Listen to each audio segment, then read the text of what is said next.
Hello friends, ജാവാസ്ക്രിപ്റ്റിന്റെ പുതിയൊരു വീഡിയോയിലേക്ക് എല്ലാവർക്കും സ്വാഗതം. ഇന്ന് നമ്മൾ പഠിക്കാൻ പോകുന്നത് ഈക്വൽ, നമ്മൾ ഡബിൾ ഈക്വൽ, സാധാരണ ഈക്വൽ ഉണ്ട്, ഒരു വാല്യൂ നമ്മൾ അസൈൻ ചെയ്യുന്നതിന് ജാവാസ്ക്രിപ്റ്റിൽ ഒരു സിംഗിൾ ഈക്വൽ ഇട്ടിട്ടാണ് പറയുന്നത്. ഇപ്പോൾ ഉദാഹരണം ഇവിടെ a is equal to 10 എന്ന് പറയുന്നു.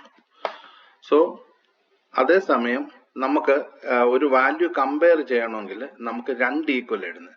ഇപ്പോൾ ഉദാഹരണം അതിനുവേണ്ടി ഞാൻ ഒരു ബി എന്ന് പറഞ്ഞൊരു വേരിയബിൾ ക്രിയേറ്റ് ചെയ്യുന്നു. പക്ഷേ ഇവിടെ ഞാൻ വയ്ക്കുന്നത് കോഡ്സിനകത്ത് ആണ് ഞാൻ ഈ 10 കൊടുക്കുന്നത്.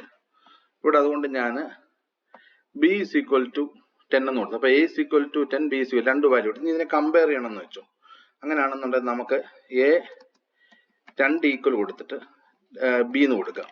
ഇങ്ങനെ കൊടുക്കുമ്പോൾ സംഭവിക്കുന്നത് എന്താണെന്ന് വെച്ച് കഴിഞ്ഞാൽ ഇതിപ്പം ട്രൂ എന്ന് റിട്ടേൺ ചെയ്യും.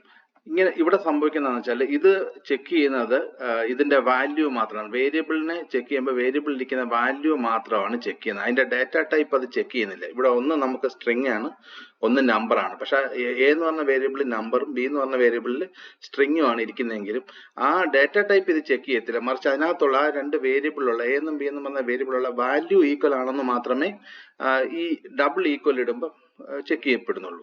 ഇനി അതല്ല, നമുക്ക് ആ ഡാറ്റ ടൈപ്പ് കൂടെ ചെക്ക് ചെയ്യണമെങ്കിൽ നമുക്ക് ട്രിപ്പിൾ ഈക്വൽ ഉണ്ട്. 3 ഈക്വൽ ഇട്ട് നമുക്ക് ചെക്ക് ചെയ്യാം. അതെങ്ങനെയാണെന്ന് വെച്ച് കഴിഞ്ഞാൽ എ ഈക്വൽ ഈക്വൽ ബി എന്ന് കൊടുക്കുക. ഇപ്പൊ കണ്ടോ, ഫോൾസ് കിട്ടി. കാരണം ബി എന്നുള്ളത് ഒരു സ്ട്രിങ്ങും എ എന്ന് പറയുന്നത് ഒരു ഇന്റിജറുമാണ്. അപ്പൊ അത് തമ്മിലെ വാല്യൂ ഒന്നാണെങ്കിലും ഡാറ്റ ടൈപ്പ് ഡിഫറൻറ്റാ. അപ്പൊ നമുക്ക് അതിനെ ട്രൂ ആക്കണം എന്നുണ്ടെങ്കിൽ വേറൊരു വേരിയബിൾ ക്രിയേറ്റ് ചെയ്ത് സി ഈസ് ഈക്വൽ ടു 10 എന്ന് കൊടുക്കുക.